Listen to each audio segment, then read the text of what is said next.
Good evening, everyone. How's everyone doing? It's a fine evening. First off, let me introduce again my regular guest, Richard. Hi, everyone. Have we got anything we want to talk about today, Richard? I think there's a time change coming up, isn't there? Yeah, so from next week, unfortunately, I've got to pick up daughter number one from swimming at 8 o'clock. So we'll just push it back to 8:30 so I can run through the door and grab the beer and we can get going. So I hope that's good for everybody. Sounds reasonable. I don't think there's anything else we need to talk about, is there? I don't think so. I think we can talk about it while we're drinking beer. That sounds good. We'll get our priorities right here. So, right, just to confirm, everything got knocked back a week because I was feeling terrible last week. So we are on Newcastle Brown this week. So pick your weapon. I got bottle and can. Not, I think it's going to make much difference. But if Rich is opening the bottle, I'll open a can and we'll get stuck in. Yes. Be interesting to see if there's any difference. Indeed, indeed. So, it's a 13B British Brown Ale. I've put the style guide up on the screen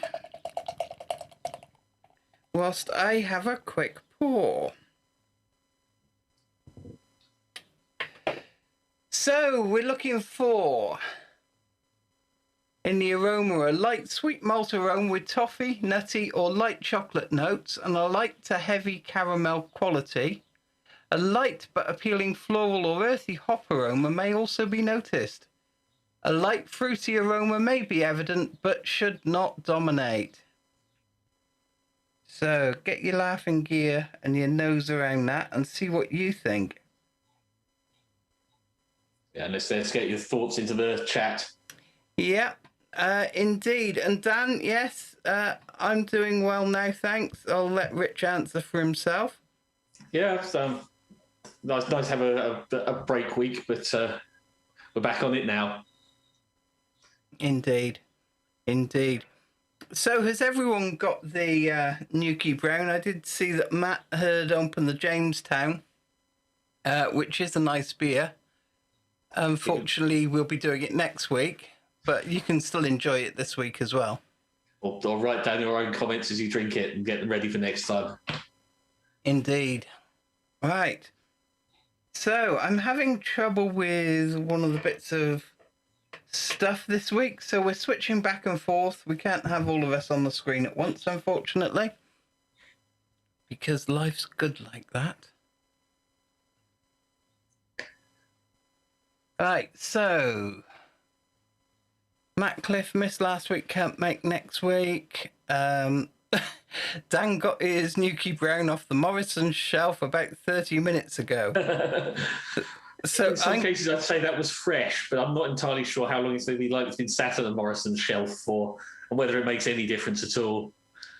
So I'm guessing it's not very well chilled in that case. Hi, David.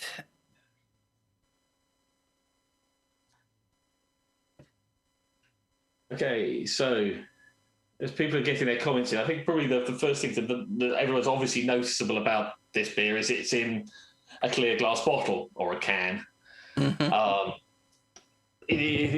This sort of indicates they're probably using some fairly specialist hop products to stop it skunking and going horrible in clear glass. There's some quite interesting stuff that big breweries who use clear glass do to make sure it doesn't go horrible, but still as a home brewer, just don't do it. Excellent. We're getting some comments in here. So James, go for it. James was saying a slight earthy hop dryness, caramel and very low burnt sugar, a bit like toasted marshmallows. Very weak coffee, like if you drop the dregs in your mug with more water.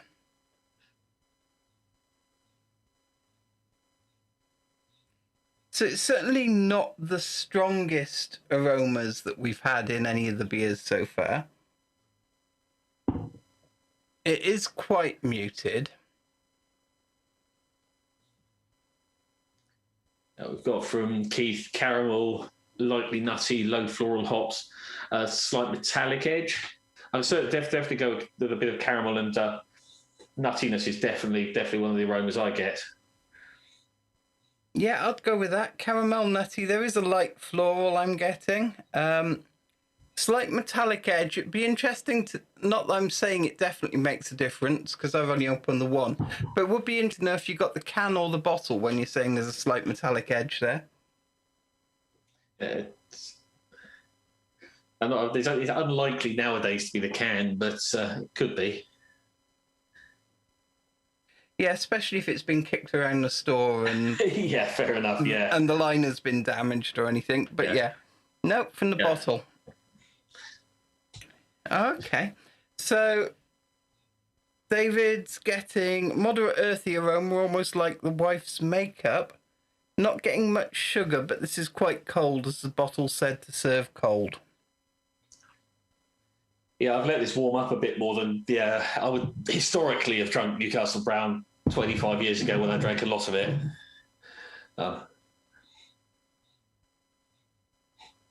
And Dan literally doesn't know if he's ever had a Nuki before. Yeah, I might have drunk quite a lot in the 90s.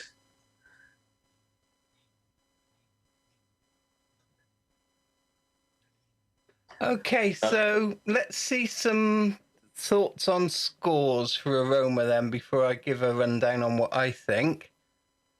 Because again, we want to see descriptors, we want to see scores, but we don't want to influence you too much by what we're saying. So, like Richard and me have both said before, the hardest part of this is holding back and not saying everything.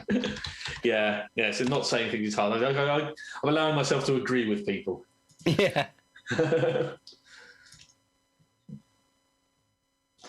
Yeah, so we start thinking about the scores out of 12, I think, at this point. Interesting comment from David there. He had it as a teenager and didn't like it, and his palate's definitely changed as he got older. And I think that's fair comment. Everyone's palate seems to have changed somewhat, especially since when you were a teenager.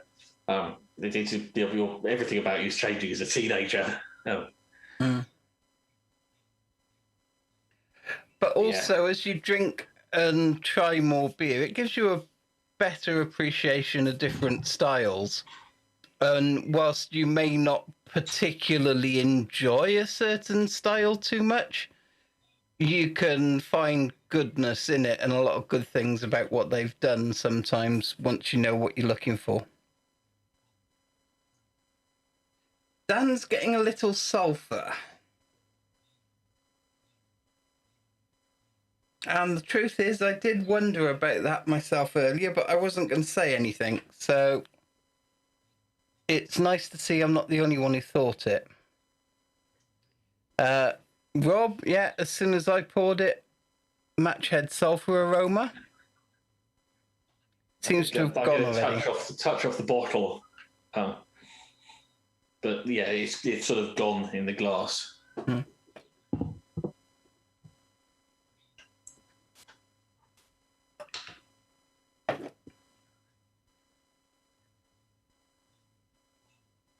So, only score I've seen so far is a 9 out of 12 from Robert. I've got a couple of 10s have just come through from Letterbox Workshop and James. Yep. And there's a 9 from Keith. It's all there, but rather muted.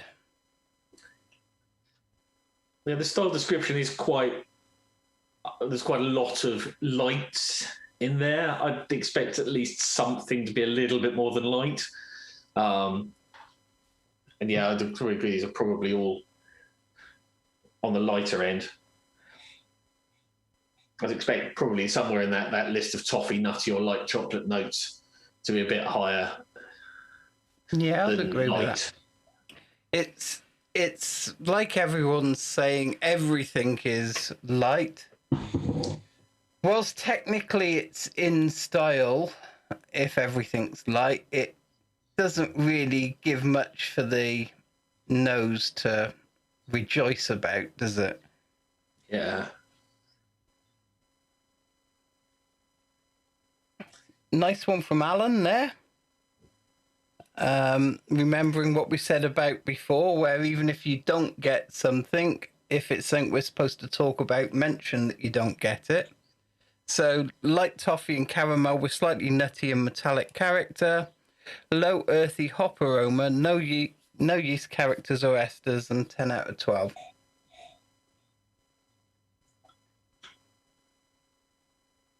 I mean, for me, there's that sulfur note, so I'll take a bit off for that. So probably 10-ish is about right as far as I'm concerned for aroma. What about you, Rich? Yeah, I think I'd agree it's about 10. 11 feels a bit much. Yeah, 10 feels about right for me. It's just a little bit light on everything. There's nothing fundamentally wrong there. And yeah, there's that teeny hint of sulfur in there that sort of vanishes fairly fast, and it could really do with a bit more in the sort of caramel region or somewhere. I'm not really getting much. Yeah, I mean, the style does allow for a light to heavy caramel, so some extra Yeah. caramel would certainly be welcome. It's not, like I said, it's not something that the nose rejoices over. It's all there, but it's much of a muchness. Yeah. Okay, so appearance then. Straight off, we've only got 3 points to award, so what's everyone think? We're looking for dark amber to dark reddish brown, clear, low to moderate, off-white to light tan head. And it's not going to focus, because the focus point's about here somewhere. Oh, well. There, if I put it onto Richard's, his one's better. Holds up against a light background. And, That looks really good, actually. Rich, see that? yeah. Yeah. So what does it say on your colour card? What would you say? It says that up to 22, which is, if I can get them lined up, is there. So I think we're well within range. I want the other side of me is actually better colour-wise. Yeah. So over here.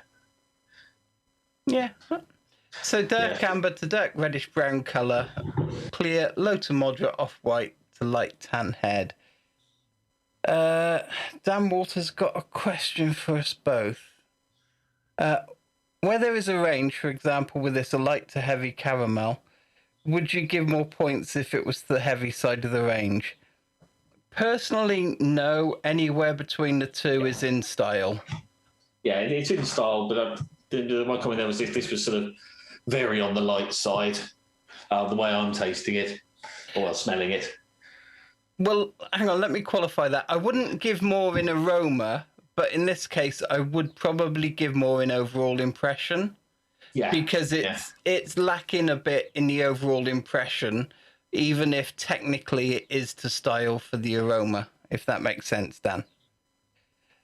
Appearance is beautifully clear, dark amber red colour with an off-white head that lasts well, good lacing on the sides of the glass, can only be a 3 from me.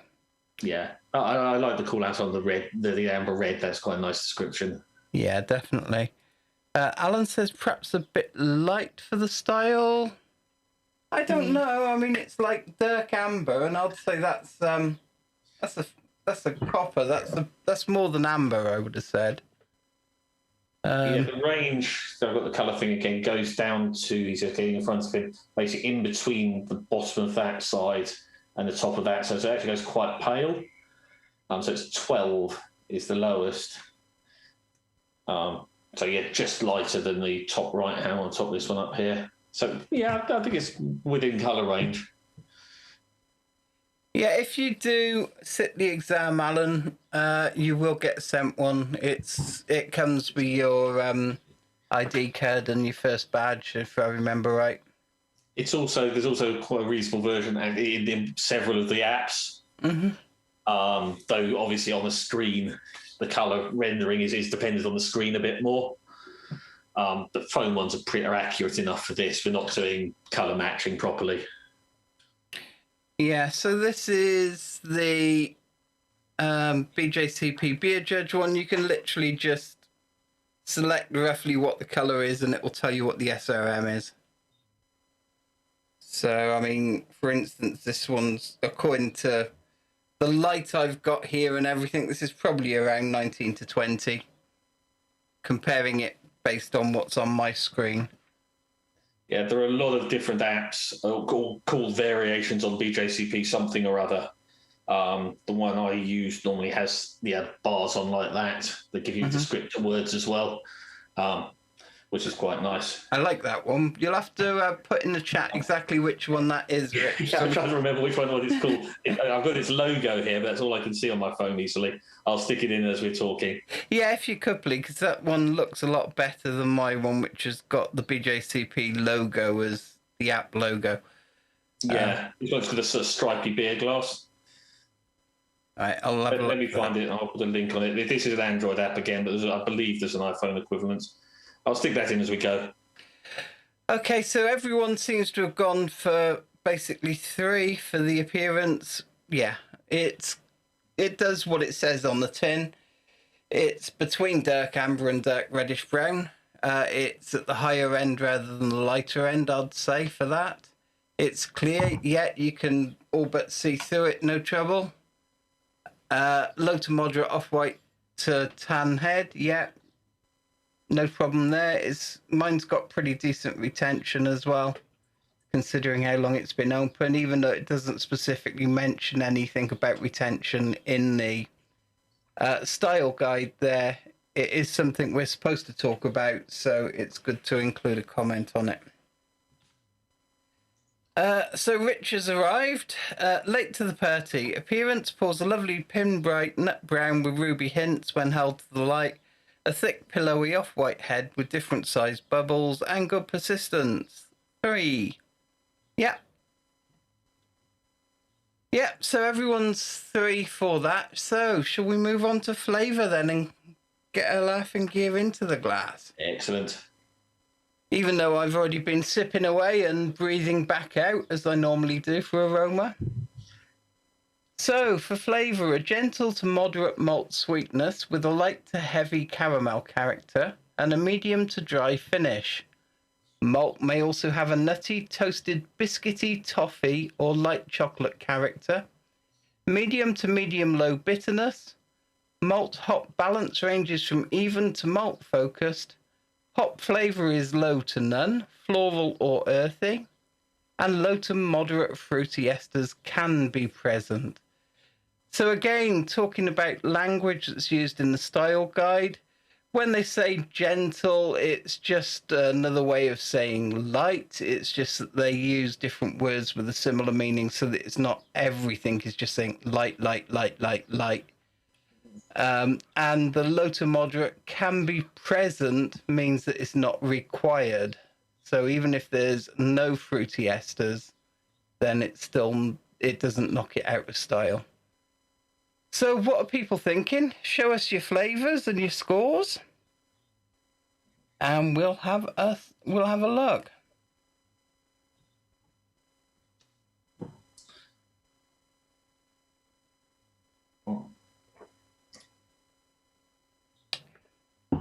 Yeah, it's quite surprising how different I view this beer from before I ever did any beer judging.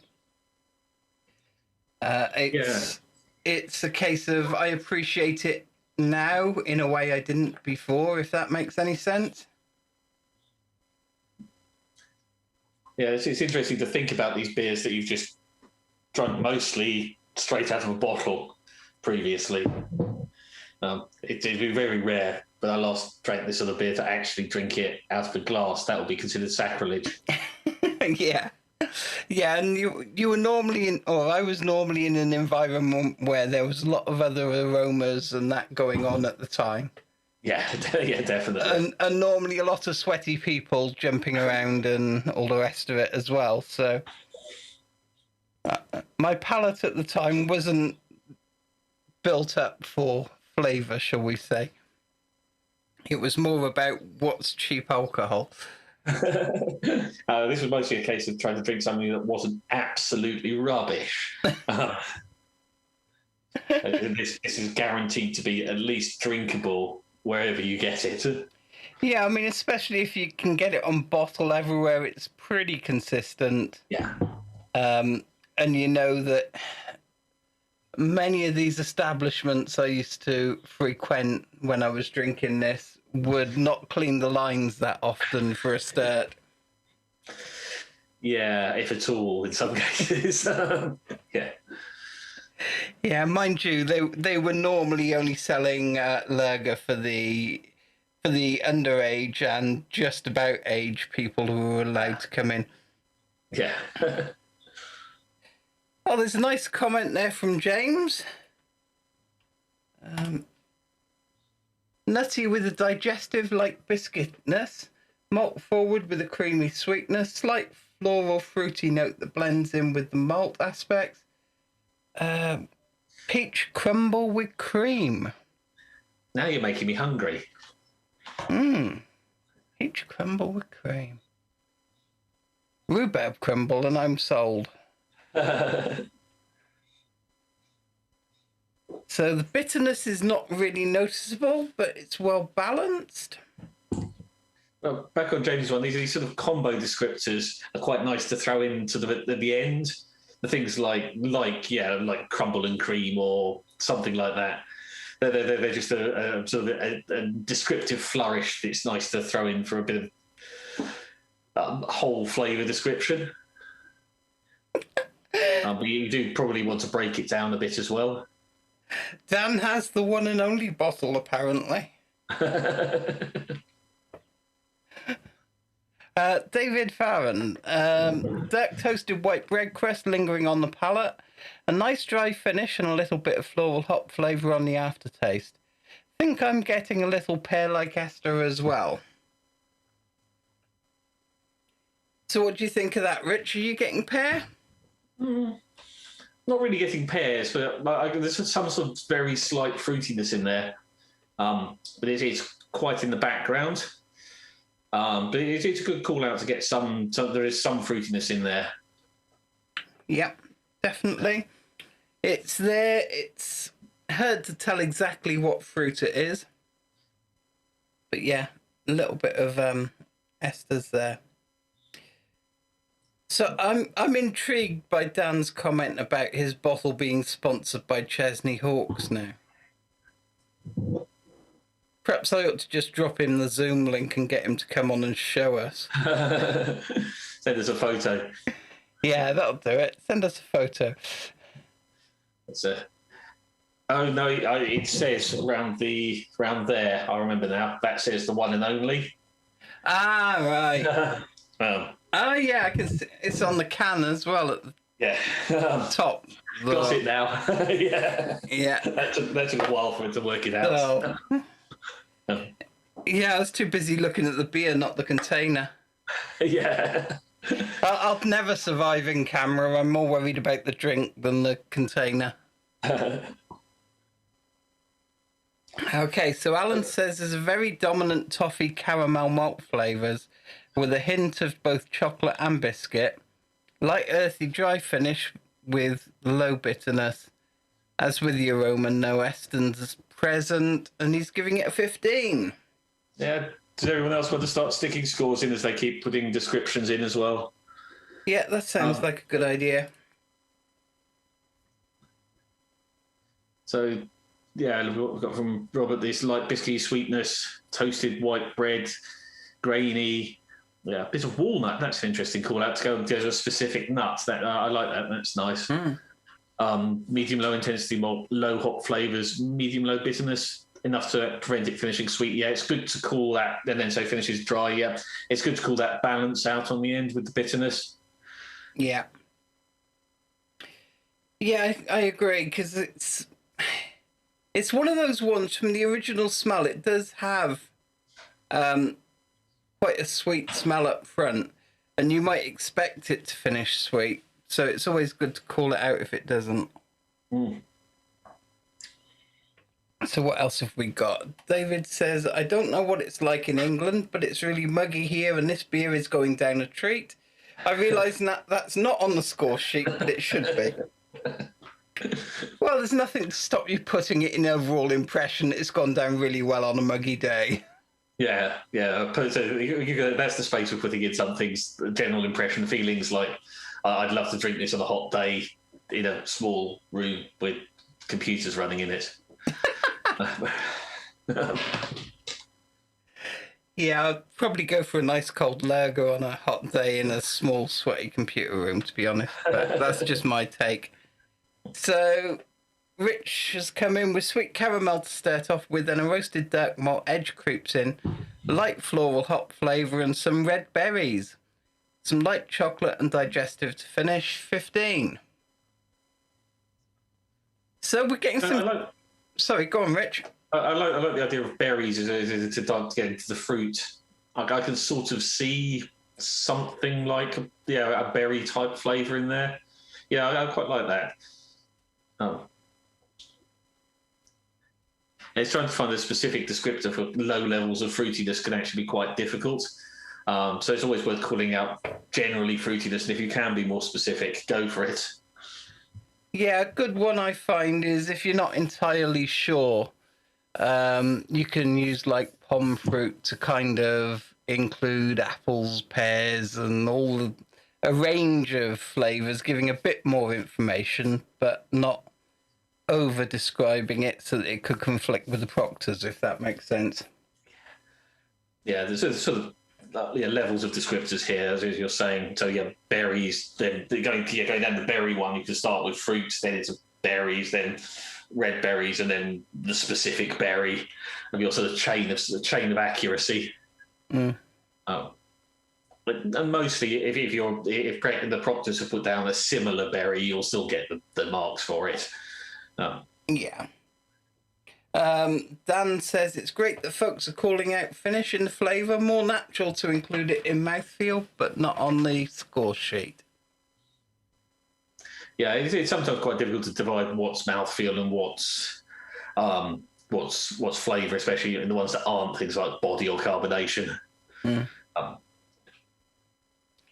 Yeah, it's like I've been called up in the past for saying it smells sweet, because it's like some people say you can't smell sweet, but I mean, as far as I'm concerned, you can.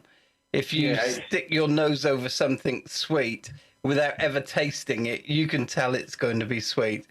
Yeah, you can make a good guess it's going to be sweet. There's a generic one there that then sort of narrows down into your sort of fruities and caramels and things, just like all the others. You can start with sweet and then narrow it down further as you go. So from James, we got a 15 bitterness as could caramel. He's corrected the sentence. The bitterness could be higher as could. That's okay. That confused me for a second because I had a lag between the first and second half coming in. He's also getting a very slight metallic note now. Might be a combo of it being a bit thin and the carbonation. Yeah, I could definitely go with it. There's a touch of sort of almost coppery sort of metallic thing to it. But it is pretty low. Yeah. I wouldn't say it was like the way you talk about a bit thin and the carbonation.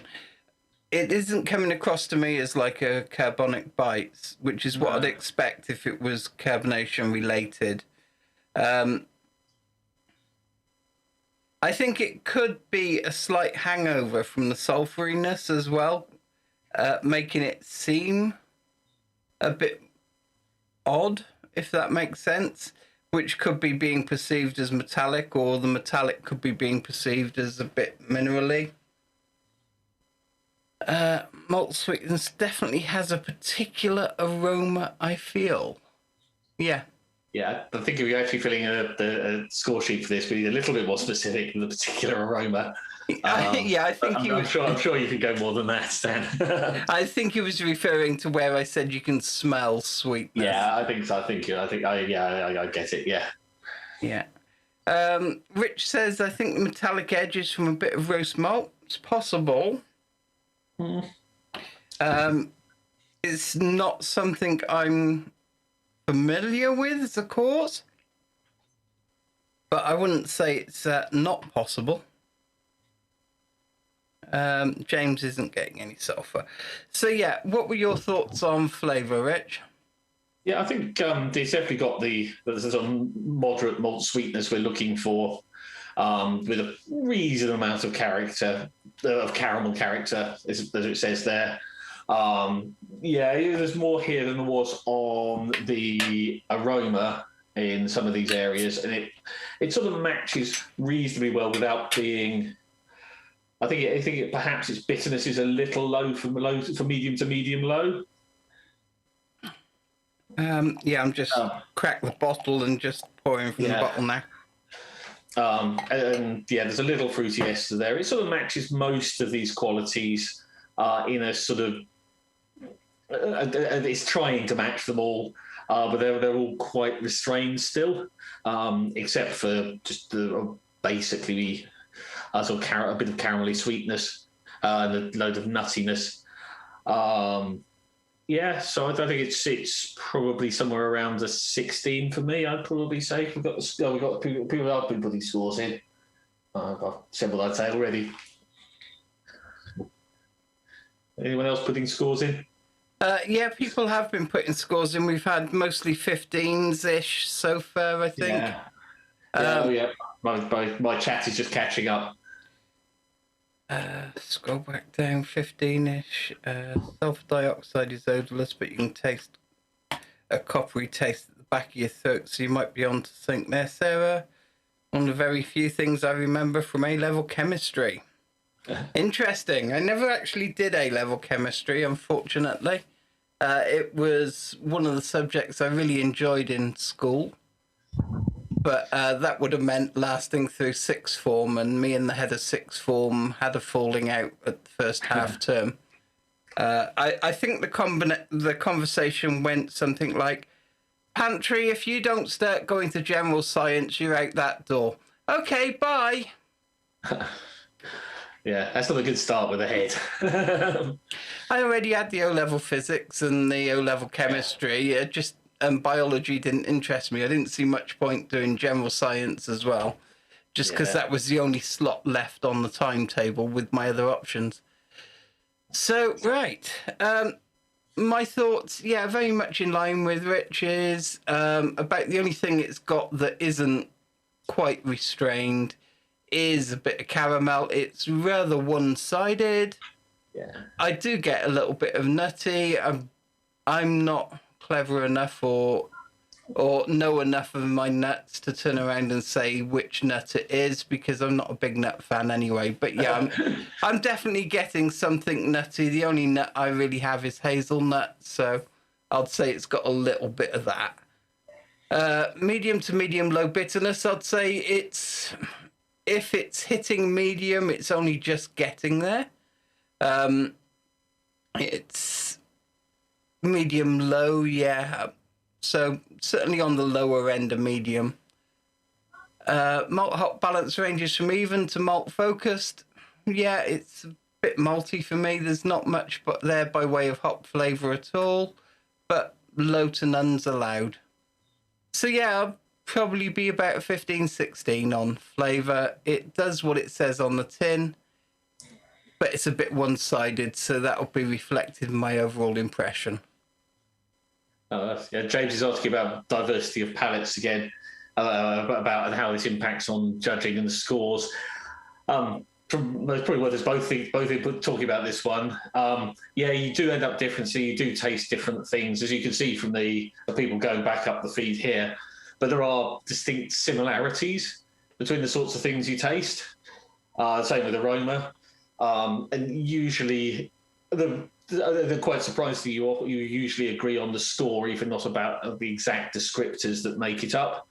And in the exam scoring, as we say, you're not really matching. When matching word to word with the proctors would be lovely, but we suspect you are copying somehow. But so long as you're in reasonably within the ballpark of them, of getting similar flavours, you're good to go. You're good to get a good high score. Anything you want to add in, Sarah? Yeah, as well as that, sometimes what you'll find is people are describing the same thing differently. One of the things you tend to do as you judge more beer is develop your descriptive vocabulary.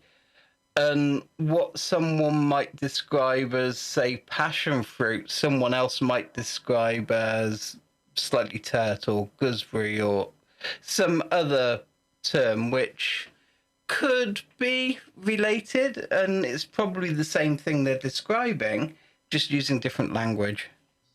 Yeah, your language of taste is very much built up from your own experiences, and how to translate both aromas and flavours into words is half of the challenge of doing something like this.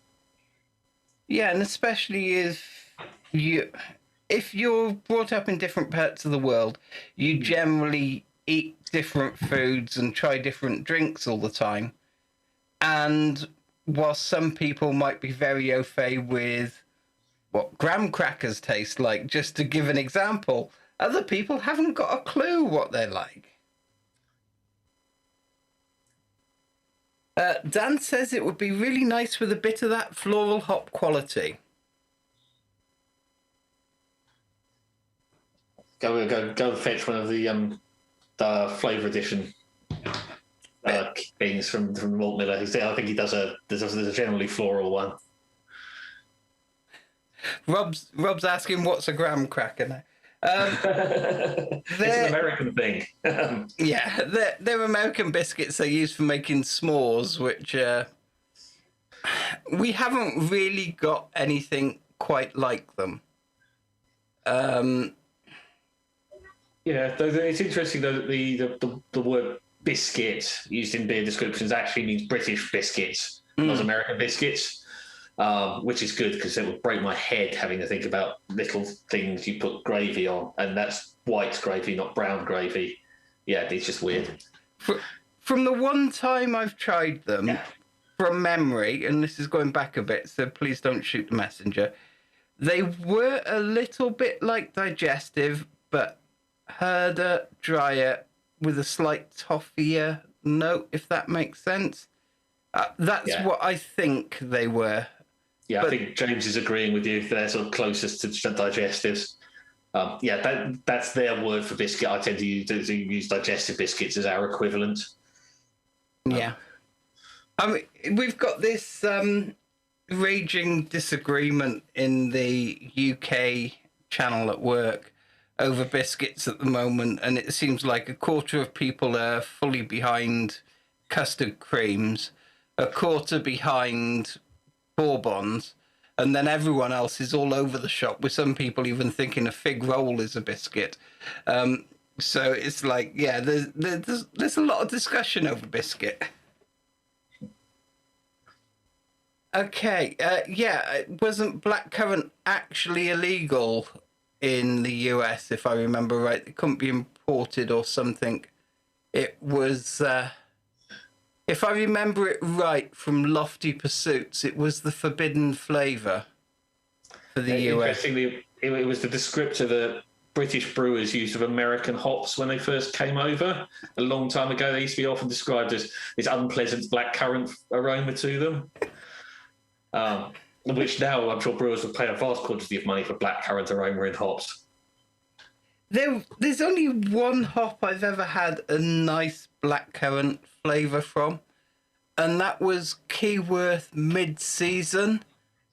Okay. If you get early season, they taste quite different, but getting Keyworth mid is actually quite hard. So there you go. Apparently, good old Wiki. Dan's put a link up to graham crackers for you. And Richard's behind the Garibaldi biscuits. So there we go. Let's move on. Mouthfeel, we've got 5 points. This is another with probably the least work ever put into the style guide. If we wrote that little in an exam score sheet, we would get blasted for it. We'll lose 2 points or 1.5 points for blank lines for a start. So medium light to medium body, medium to medium high carbonation. So we should be commenting on the body, the carbonation, the warmth, the creaminess, the astringency, and any other palate sensations, whether they're present or not, and as appropriate for the style. So we'll have to assume that at this alcohol level, warmth isn't expected, creaminess isn't expected, astringency isn't expected, and the fact that they haven't mentioned any other palate sensations, we'll have to assume nothing other than medium light body and medium carbonation is actually expected for this style. So how do people think it falls in there? Is it 5 points? 4? 3? Is it 1 point for effort for the style guide? So we've got from Richard, light body with moderate carbonation after the initial burst dies down, creamy feeling as it passes over the tongue with a moderate drying finish and low to moderate perceived bitterness. Yeah, I probably would normally not mention bitterness in here, but the rest is good.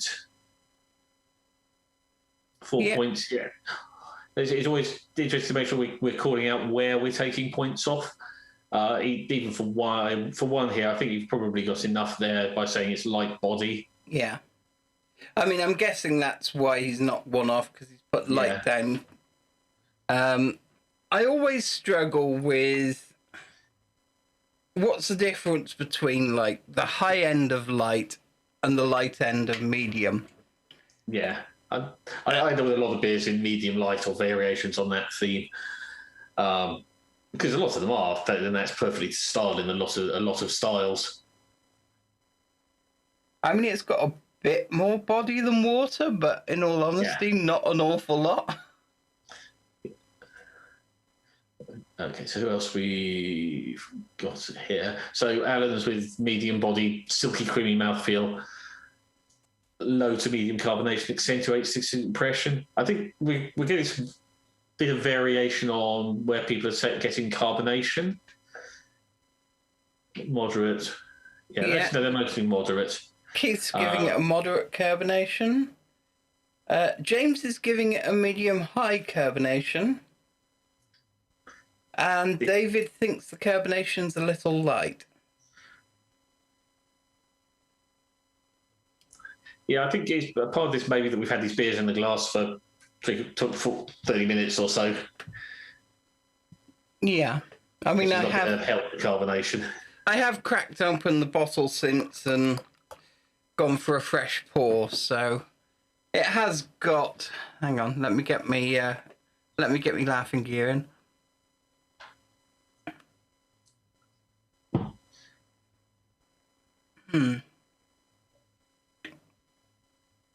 I'd actually say it would struggle to get medium carbonation. It's certainly not medium high.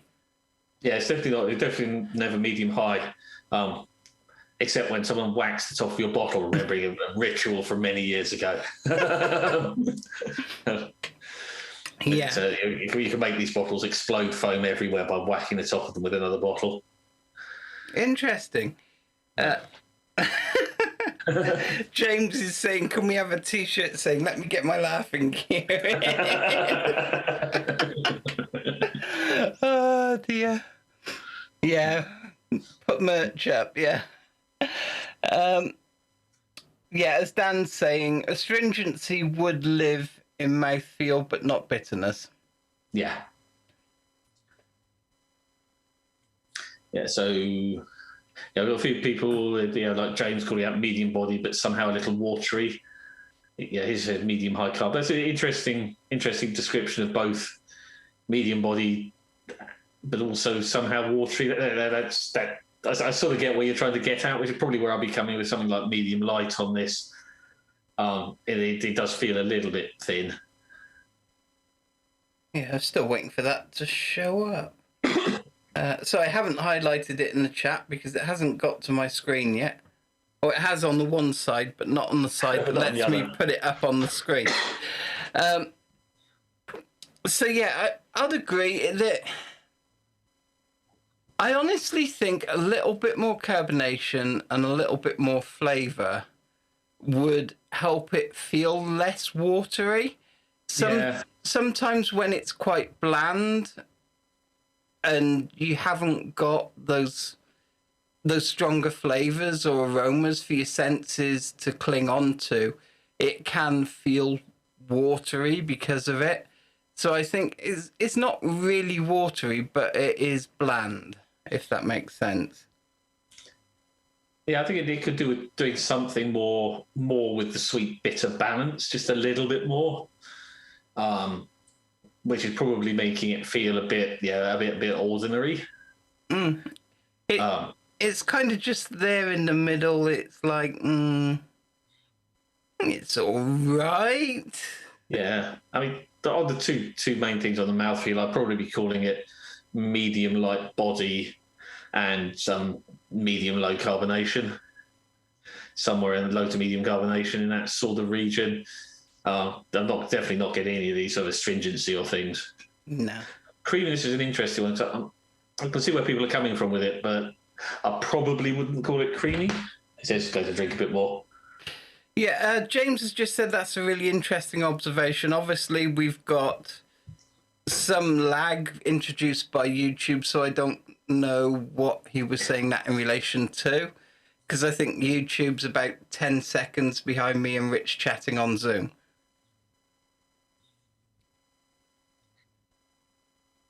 All right, so my thoughts on mouthfeel, medium light to medium body. Well, it just about gets to medium light, just medium to medium high carbonation. I'd say it's medium light again, so it's right at the very bottom end of what's expected. So for me, I'll probably give it a 4. It's not out. It's not right out of style, but it could do with a little bit more carbonation. Especially from the can, I'd expect a bit more. It's more like cask level carbonation I'm getting. What about you, Rich? What was your thoughts on mouthfeel? Yeah, I think I said most of it earlier, that it's probably scores about 4. It's okay. It's a bit lower, a bit lower in body, a bit low on carbonation. 3 or 4 seems reasonable to me. Yeah, and again, we're just demonstrating how judges can get so in line with their scores. I think we haven't been more than 1 point adrift so far, really. Overall impression. Now, this is the most subjective area on the score sheet, and it's designed to be. So this is where you tend to see that bit more difference between the two judges' scores. Theoretically, everything further up should be pretty much in line every time, because you are literally going, it has to be medium light to medium body. Is it yes or no? It has to be this.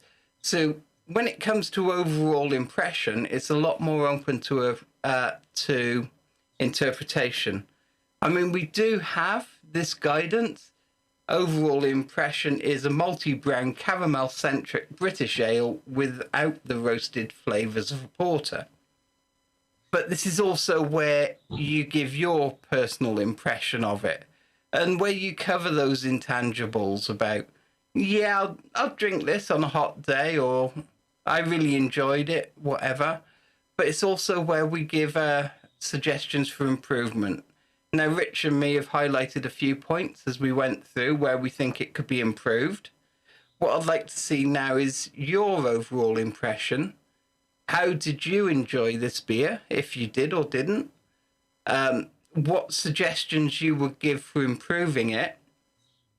And bear in mind the guideline of, if for every 5 points you knock off, generally you should have at least 1 point for improvement. It's not a hard and fast rule, but it's just a good way of double checking that you've scored it in an appropriate score. Because if you're giving it a 35, saying, well, it's generally okay with some minor flaws, but then you can't think of anything they can improve, perhaps you should be scoring it higher. While you're thinking about your overall impression, it's worth just mentioning that there is another brown ale category. In the previous version of the guidelines, the 2008 version, there was a northern and a southern version of brown ale, of a British brown ale.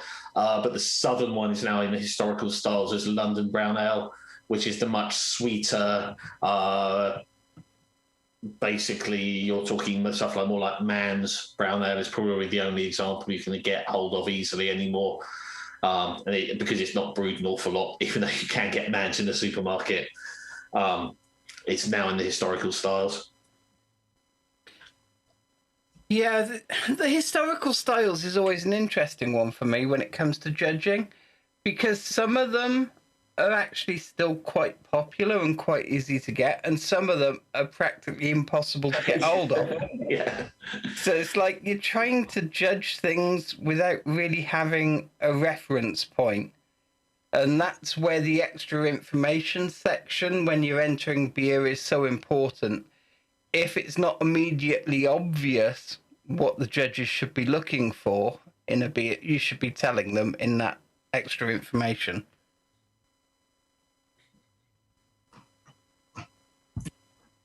Okay, so we're getting some good comments coming in. where are we? Rather lacking in aroma, sulphur up front was initially off-putting. A brown bottle could possibly help avoid this. There is scope for more caramel and more roast malt, which would add interest. Hang on. He goes on to say it lacks any hop character. Some earthy hop like Fuggle could add some complexity. It's a relatively simple beer, but it's enjoyable and refreshing nonetheless. 6 out of 10. I'm not sure that a brown bottle would make much difference with this beer. I'm not getting skunking, which is what the difference you'd expect from brown bottle to a clear one. If you get light UV light interacting with oxidized alpha acids from the hops, oxidized iso-alpha acids. So it's like what you find is some of the green bottled beers that you might get in the supermarket, there's a couple of them that are quite well known for this skunking effect.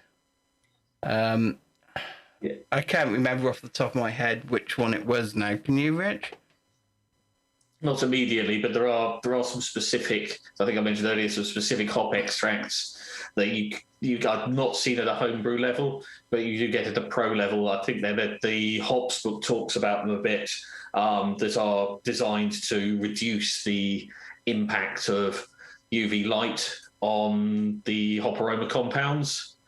As a side, one thing I did do when faking off flavors is you basically do this on purpose. You take a beer that isn't like this, isn't designed to be in a clear bottle, stick it in a clear bottle and leave it on your windowsill for a couple of days. That'll give you a good example of what skunking tastes like. Yeah, definitely. Yeah, from memory, both Newcastle Brown and Shepherd Neame use extracts to avoid it. They're the only ones I remember routinely seeing in clear glass. To be honest, the whole clear glass thing is a marketing thing anyway. But to be perfectly honest, there's plenty of beers out there with other faults on the shelf which aren't in clear glass. So it's all part of the fun of learning to judge beer and spot your off flavors. And I mean, that's the one downside of doing online sessions like this. We can't really do an off flavor course with you. So that's something you'll need to talk to in your local homebrew clubs. See if whoever is organising your club can put on a session for you. What we tended to do every year, we ran the Welsh.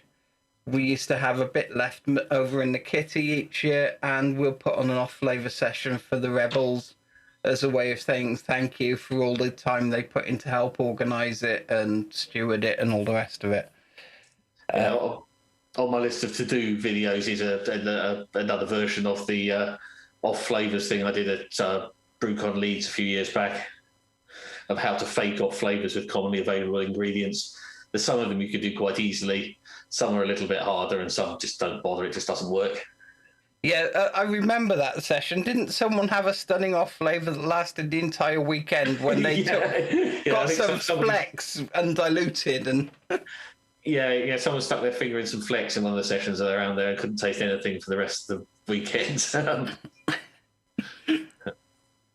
that BrewCon Talk on YouTube? Yes, it is, James. I'll just try and find it for you now if Rich keeps you entertained. Yeah, I found it recently. I'll do another version of it as a more constructive video, but it is quite fun. But there is a live audience, so it's not the most... there's interaction going on that you can't really see what's going on.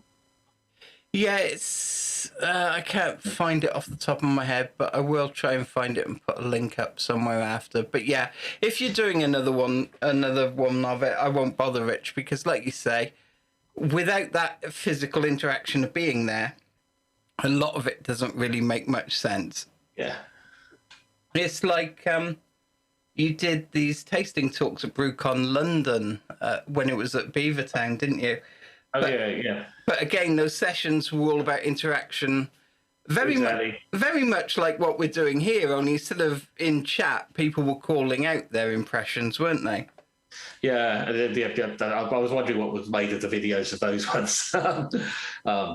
Because it was very. I tend to aim for a lot of those BrewCon ones to be quite interactive, because quite a few of the other sessions can be someone talking at you for half an hour.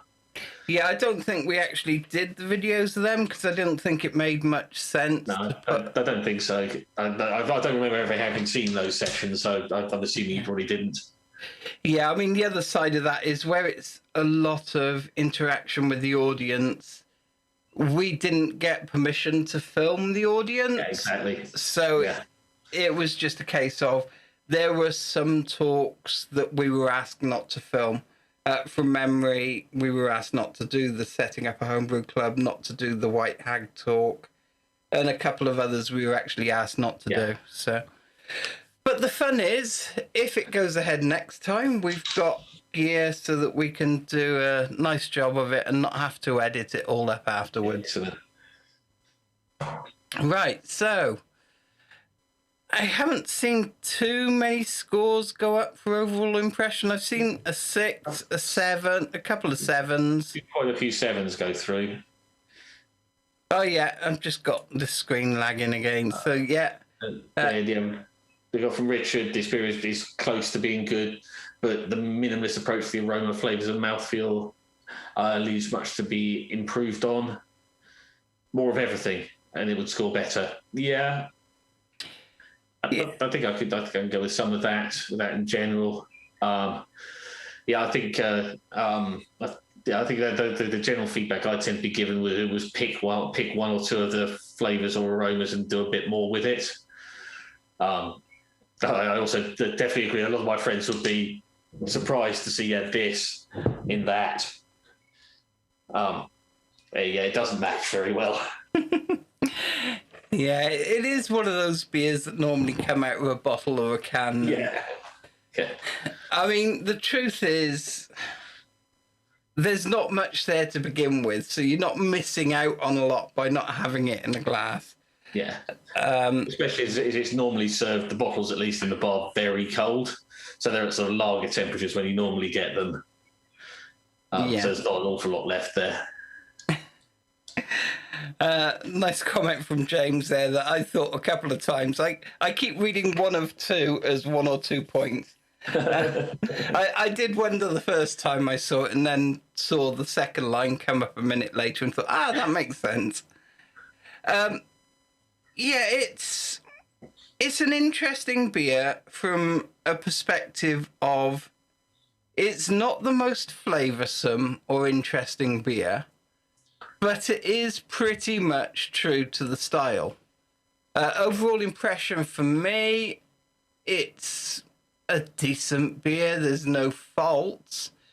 It has got that slight sulfur note, but it passes quickly. It's missing something for my taste. It could certainly do with, back in the aroma, there was room for heavier caramel. So I'd say it could certainly do with more caramel aroma. It could do with something more in flavour. And again, there was room for heavy caramel character in flavour. So it would have been nice to see a bit more caramel, a little bit of hop flavour, because what was there was so muted it may as well have been non-existent. Just they would have lifted it for me and would have made it perform better in overall impression.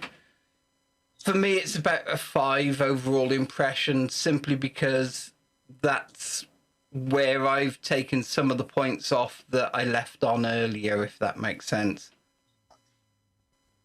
Yeah, I think I might be a little bit higher than that, but I'll be definitely calling out. Pick something to focus this beer on, and maybe mostly calling out the lower carbonation, which is, once again, as we've mentioned in a few other beers, maybe dropping quite a lot of other stuff.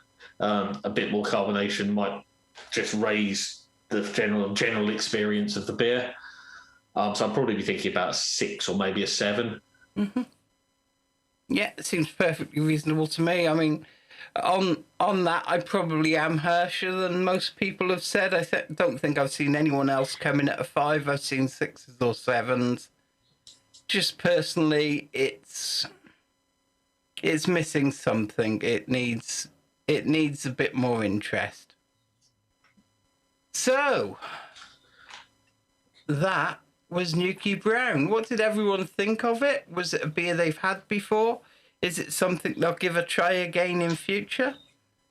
Is it something that they never thought of trying at all before? Let us know your thoughts on the beer overall, because I'm interested to see what people think of the beers we've picked. Again, though, I will say I've picked them simply because of easy availability rather than because I thought they were the most stunning beers to let everyone try. I think in this case it might be interesting if people try and get a hold of some of the other examples on the commercial examples. So if you can get hold of things like Double Maxim, Ring Welter, Nut Brown Ale is fairly easily available this end of the country if you actually go into one of their pubs. Yeah, Hobgoblin's available, Rig Welter's pretty available as well. The Maxim isn't so available down my neck of the woods. Yeah, it's the nicest one of that whole list of beer, in my opinion. But if you can get a hold of it, go for it. As we say, that will actually sort of show there's quite a big range on this style. Though this is often described as being basically Newcastle Brown, there's actually a bit more in there. Yeah, I'm surprised, honestly, to see Hobgoblin in there. Yeah, simply because it's very different beer to Newcastle Brown. It's quite a bit roastier than the Newcastle. Yeah, I might have put that in one of the English Strongs or something. I don't know where to put that. It's an interesting call. But once again, there's some interest around who's written these various guidelines. The 2015 ones are more written by people who are local to where the beer style is. But I don't know about this one because that list looks... No, about half of that I reckon you can get in the US. So it looks like you're probably being written by someone in the UK. Yeah. I doubt you can get Ring Welter. I know you can get Sam Smith's in the US. I reckon you get about half of that in the US, so it's probably an English one. I'm just trying to remember, wasn't Rig Welter Black Sheep? Yeah, it should be. It's a sheepy name, so it should be. Yeah, it is. It's Black Sheep. And the couple of years back, I did Best of Show for the BrewCon competition, World Series, and I was judging alongside the head brewer from Black Sheep, and it was a good evening. Oh, yeah, I remember. I think I judged a category with them as well, and that was really quite fun. Okay, so I think that's us done for this evening. Next week is... Let me double check because I've had this wrong before. Thornbridge, Jamestown. So it has to be Jamestown from the comments earlier. Yeah, that's right. And it's New England IPA, an English example of being done by Thornbridge. But yeah, it's one of the more modern styles that we've tried so far. And after that, I think the only other beer we've got on the list is Pilsner Urquell. So we've got 2 more weeks of this lined up, and then probably a summer break. So thanks ever so much for joining in, everyone. And we will see you at a slightly later time next time. Yeah, and the time is... 8:30. 8:30. Okay. Yeah, Dan's still screaming for Imperial Stout. All right, thanks, everyone. Cheers, Bye. everyone. See you all later.